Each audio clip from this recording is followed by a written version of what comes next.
to this session on women in pharmacy, and it's really nice to see a mixed audience here too. So, I'm Claire Ward. I'm the Director of Public Affairs for the Pharmacists Defence Association, and we are the largest membership body in pharmacy with over 32,000 members, and we are the only independent trade union. So our members are in all settings in pharmacy, which includes obviously community pharmacy, hospitals, primary care, prisons, and indeed just about anywhere else where we have important roles of pharmacists. So last year, the PDA provided a new home for NORP, the National Association of Women Pharmacists. And our recently elected committee have been active in highlighting some of the issues affecting women pharmacists, particularly at work, but also recognising the juggling that so many women have to do in their lives outside of work. Women generally are the primary carers, whether that's of children or elderly relatives. They tend to undertake most of the household duties. I know not exclusively, and there is in general, but I think if you talk to most women, they seem to have the greater level of burden. And they sadly remain a whole range of barriers to the progress of women. And some of those I want us to address here today and discuss what we think those barriers are and perhaps how we may be able to help support women and the profession to make change. Women make up almost 60% of the profession, but they're not seen to the same proportion in the leadership roles across the sector. So today we're asking our panel to highlight some of those key issues that they feel the pharmacy sector needs to address and to improve the opportunities for women. Are they issues that everyone needs to campaign on? Are there particular organisations that can take a lead role? Are there changes that employers need to make? And how can we, as the Union for Pharmacists, drive some of those changes? So I'm delighted to be joined by an expert panel. And first of all, we have Yogita Dorda. She's a clinical lead for mental health pharmacy at the Central and North West London NHS Foundation Trust. With over 18 years experience in mental health, Yogita lectures at Aston University for the independent prescribing course and is an external assessor for the psychiatric pharmacy course. Lots of experience as a peer assessor with the Royal College of Psychiatrists and on the panel of professional experts for Rethink Mental Illness Charity Advice Service.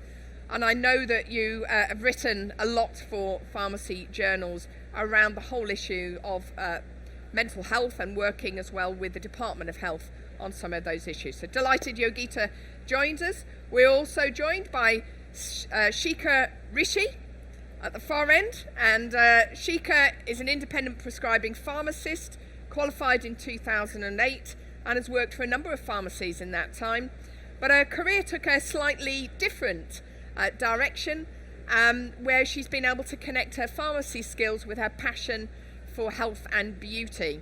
And she has established a number of clinics, aesthetic and wellness treatments, and opened her own clinic, Elegant Beauty, which she now has 4 different clinic locations. She's been able to bring all those skills together.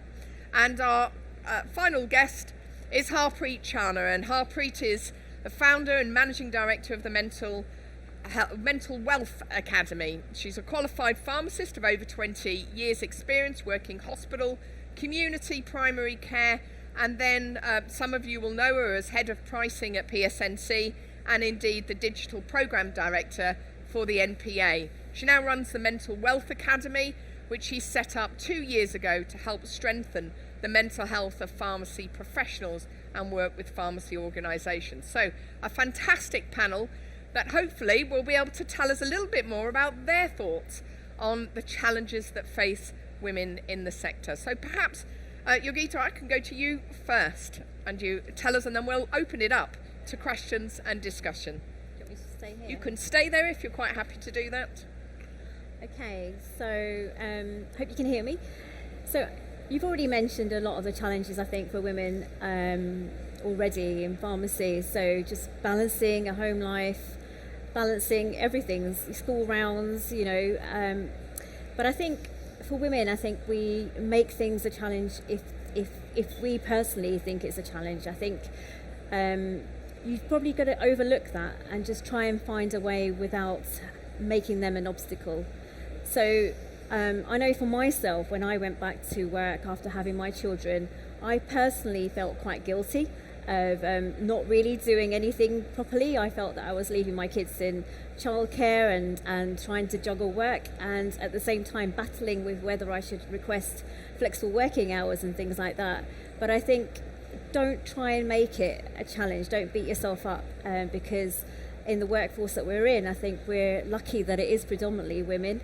And if you look up, there are many, many very good women in leadership. So just, follow your heart, try and balance things, and don't make it an obstacle, I think.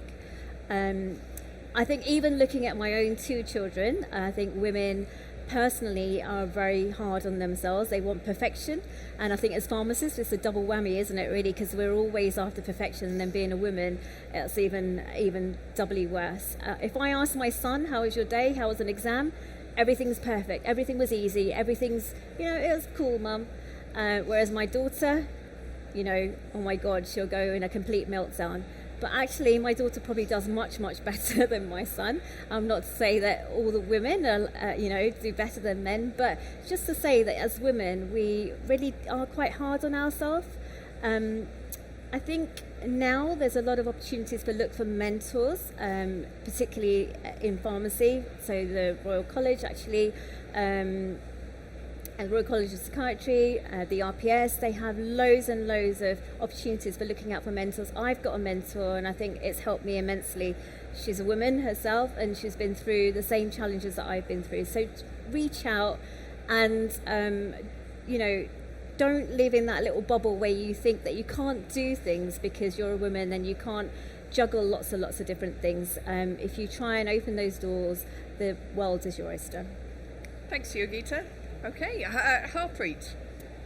I think from my perspective, and it picks up a little bit about what you were saying, I actually work predominantly, most of my one-to-one clients are women, female pharmacists, and I see it time and time again, they really struggle with confidence. And I think there's, we're talking about how can we sort of help women to lean into more leadership roles, for instance. How can we help women to, to achieve some of their goals within the profession? And I think a lot of it comes down to this lack of confidence. And it comes back to what you were saying about we do beat ourselves up a lot, and we hold that judgment of ourselves. And actually, sometimes us women, we hold judgment towards others as well. I think it's that whole standards thing, and I talk about this a lot in my work around the traits that we pick up in pharmacy, and they're not specific to just women, but I think, as you said, when we're women, it just makes it's that double whammy, that we do have this perfectionistic trait because we work in a job where we can't make mistakes. We are that last fail-safe before something reaches the patient, so we have to check the accuracy of everybody else. So it does make us feel that we have to be perfect at everything. And when you have that sense of I have to be perfect at everything, you have these really high standards to which you hold yourself, and when you don't meet those standards, you beat yourself up for not meeting those standards. And when people around you don't make those standards, you end up taking on, and we find this a lot, taking on their work. Because how many of us have said, it's just easier if I do it, rather than trying to get, even with our kids, it's just easier if I do it, because trying to get them to do it, they're going to make more mess. And it's the same at work. I'm going to have to teach someone to do this, it's going to take me more time, it's just easier if I do it myself. And we just take on a lot more and a lot more because we don't have that confidence sometimes to push back. And we don't sometimes even have the skill set, particularly where looking after other people are concerned, that line management. I don't feel that we get that, a great deal of leadership training in that sense, and I think that would help with confidence too. And so there's a bit around the confidence piece and the bit around the leadership piece, and I think those are two challenges that are currently facing women in pharmacy right now. And it's the one thing I think if I could give every female pharmacist is that confidence and belief in herself and in her ability, because too many female pharmacists feel that they can't go forward for things because I don't have the skills. And it comes back to that difference between men and women. And Sheryl Sandberg, the COO of Facebook, talks about this a lot in her book, where she says, men will always over-egg the pudding, and they'll say, oh yeah, you know what, I've got half the skills that job needs, that's like, I'll go for it, I'll get it. Whereas women are the complete opposite, and they'll look at it and say, I can't do that. There's no way I can do that. It comes back to that judgment and those standards. I can't do that. I can't really do this either. So you know what? I just won't go for it. I'm probably not going to get it, and then I'm going to have to deal with the failure and all the feelings that come with that. and so they just don't lean in and put themselves forward for those types of opportunities. And so I would always say I've always gone for things where I haven't had the skill set, understanding that actually our profession is great. The types of skills that we pick up in this profession are so transferable, not just in the sector but outside too. And so, what can we do to try and help women to feel that actually I can go for these things, I can do these things? Because you absolutely can. We're all very highly intelligent, capable people. We wouldn't be here if we weren't. So, what can we do to help empower those women and build that confidence so they can go out and do the things that they might be holding themselves back from? Thanks, Harpreet. Okay, Shika. I was literally, there's a lot of things that we were saying about women not having confidence. But I do think as well, it comes back to, as pharmacy as a profession, like when you actually thought in the old terms about what a pharmacist was, I think most people thought of an older man tends to be behind the counter, and that was always seemed to be in people's mind what a pharmacist was. So the fact that we actually as women now take up a majority of what pharmacists are, like in the sex wise, then actually that actual view has changed, but people haven't seen that view, and that's always going to be the problem. And I think because those senior roles, for me especially, when I started in pharmacy, I ran before I could walk. I thought I could do it all. I went into a role, went into management, thought I could do everything, and 100% when it all kind of comes crashing down on you and you're just like so highly stressed and what's going on, you did sort of feel that actually men are kind of looked at as in like, do you know what, oh my god, I can't do it. Are they going to think about me is that I'm being too emotional? And then if I'm starting to assert myself, am I then being talked about as being a bit of a bitch? And that was always the impression I got, as in I didn't feel like I could have asserted myself in the way that a man could, because I always felt that I was being judged. And basically on those principles, that when I saw the women that were actually in the senior roles, which weren't many, it was always deemed of, oh well, she can do that, she hasn't got kids, or there was always there. And even for me personally, like I've now run a private services clinic, I've kind of come out of community pharmacy, and one thing I really wanted to do with my private services clinic was I really wanted to incorporate the things I loved doing sort of the aesthetic side, but I also wanted to really include the fact that I was a pharmacist. I really still wanted to keep the health part of it. And the amount of people that said to me at the beginning, oh, Sheikah's a pretty girl, like, of course she'll go into the beauty sector, she'll be good at that. And it was like, actually, do you know what, now there's a lot of men that want to get into aesthetics, and there were back then. So actually, do you know what, no, it's 100% not that. If you're passionate about something, you're going to do it. And it took me a long time to realise, as a woman, I want to assert myself, I want to actually be heard. I don't want to actually always be sort of scared to talk up. If you have a dream, you should go for it. And the other thing I found as well, especially, and this goes out to, I think, women with women, the best way I think women will now have a voice and be more heard is we've got to support each other. How many times have you sat there and had a woman that's been a boss, or even a man, have anyone, then you've been critical of them, or you've been like, oh, that was a bit there, and you've talked about them to other people. And there's that great saying, and I say it to all my girls in the clinic, like, be that woman that, fixes another woman's crown, and then, but also don't then spread the word that their crown was once crooked. That's the key to it. Like, if we're going to actually make something in this industry, then we've got to support each other, and then we've got to be there for each other, and that's how we're going to get a voice, and that's how we're going to get our confidence up, and then we can do these roles, because we're very, very capable. We're pharmacists. This is what we're good at. We're multitaskers. We're good with our patients. We know what it's like to do a private service, come out of like your consultation room and then be dealt with like the war zone of a dispensary, but then having to deal with patients then coming at you from every angle. So we haven't got the luxury like GPs of being in a room like on our own with a patient. We have to deal with a lot of different tasks than we're thrown at, and that's one of the reasons we're good at this job and we have the skills. Excellent, thank you. And I think if we think about where the confidence starts, so obviously as a student within doing your pharmacy degree, there's an opportunity there to reflect on how you build that leadership skills and that confidence of the future. So where do you think you might be able to support, what could we do differently in the way in which we support women students, for example? Personally, I think that there should be something, I think, especially in this day and age, sort of in the university course now, but more centred around, I think, people's well-being, or how to, because one thing I think we're not we haven't got as pharmacists is that we're qualified and then we're kind of thrown into the open world. We don't know about business, we don't know about selling ourselves, we don't know about gaining our own skills or our own confidence levels. But I think that's actually becoming more of something that we need in our own self-assurance. So that kind of self-care, that kind of self-love, that believing in yourself, I think that should be more of a part of it. And then once I think you get into your pre-reg, because there's multiple different sectors, everyone's got their strengths and their weaknesses of what they choose. But I think that's the point where you see people that suddenly having breakdowns and things like that when they newly qualify. And the reason for it is because again you run before you can walk, and that's the key. That suddenly they'll see a talent in someone, they'll make them a manager, and they weren't ready. Like someone wasn't ready, and that's I think the key. I think that's got to be more in the pre-reg sort of system. I think learn to be a pharmacist. Get your confidence in your skill level. Sometimes I think you get overwhelmed by it because you take on too much. And I don't think that's just a woman thing. I think that's a woman and a man thing. I think I've seen people having like nervous breakdowns at the age of 24 when they've suddenly qualified and they just take on too much, and that's men and women. And you're just like, just chill. Let's all just use our pre-regs to perfect yourself, get yourself in order. Don't think too much. Do it all and get your pace right. And then, when you have a dream, then go for it. But I think that needs to be massively taught rather than quick, let's get them all sort of in. Preet, did you want to come in on that? No, I agree with you. I think it's just like you just said. That last thing that you just said is exactly. I was nodding along because it's a body. It's somebody who can just be a manager and look after that store, and they're not given the skills and the tools they need in order to be a manager. And you're absolutely right. I always say this: we're taught to be clinical leads. We're not taught to be operational leads. We're not taught to be business leads. We're not taught to be a leader of people. And your pre-reg is all about getting through that exam and being able to be a pharmacist.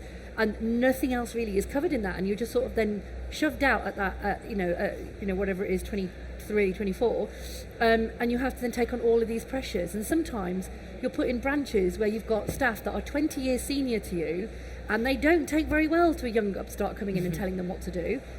And sometimes, and even my own experience, I worked for a small independent. I didn't get any support. I didn't get any skills development. I was just left to it in a very, very tough store that hadn't had a manager for 2 years. It was really hard. And, did it impact my mental health? Yes, it did. And look what I ended up doing, because I struggled with my mental health for many years.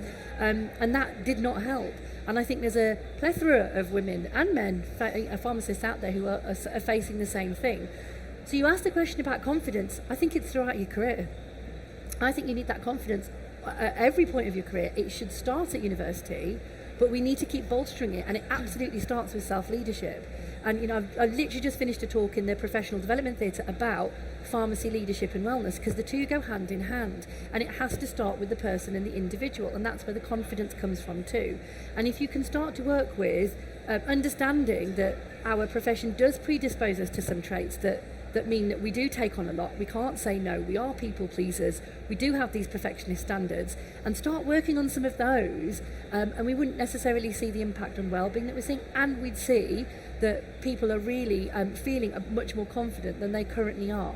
You're just empowering them in a different way that we're just not. I think we're doing a real disservice to our pharmacists at the moment, if I'm honest. No, 100%. I think as well, from what you said, I do think that when those pharmacists that suddenly you finish your pre-reg is all about doing your exam, then all of a sudden you're put out into work, you're put in a situation where you're suddenly in charge. And sometimes you're in the same shop.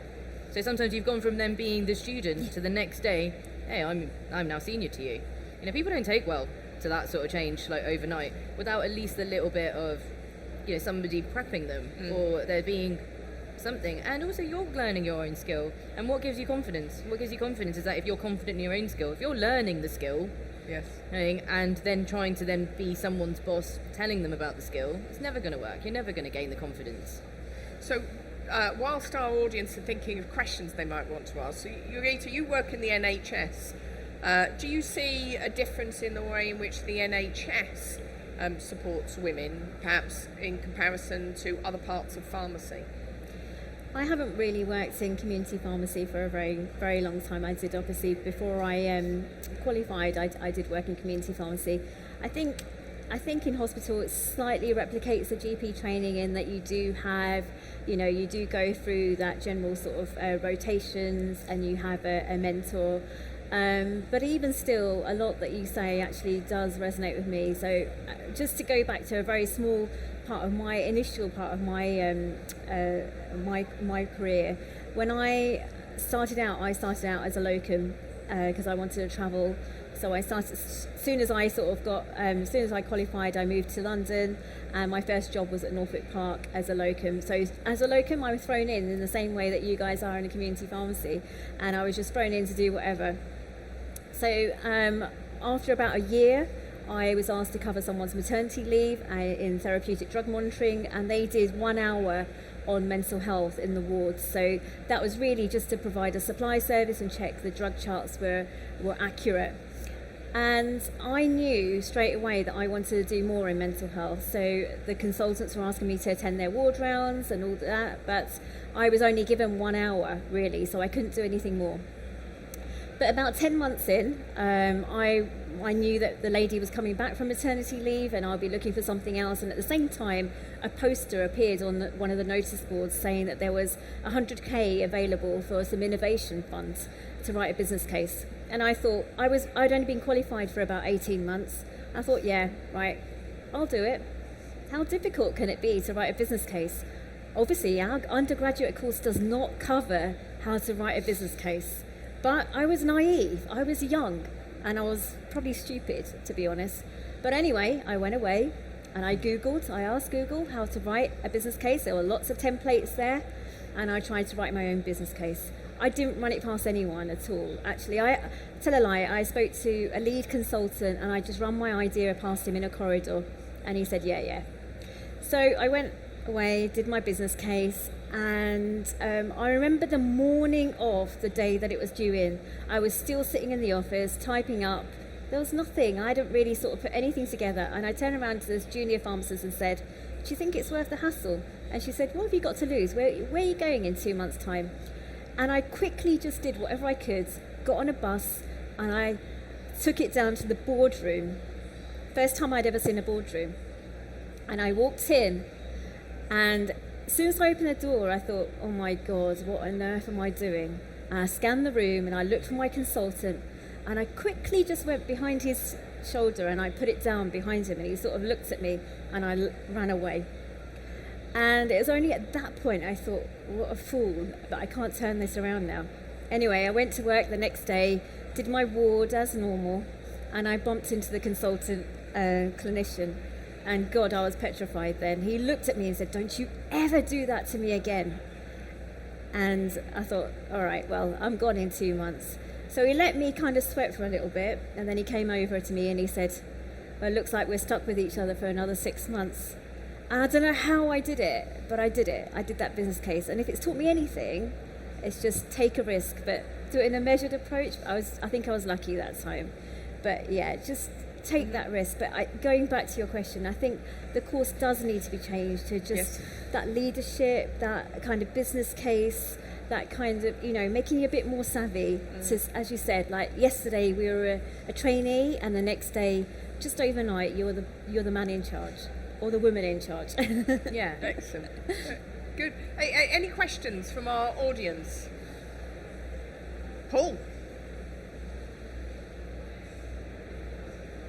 As it says in this pamphlet on the chairs, either everybody lives in an equal world or none of us do.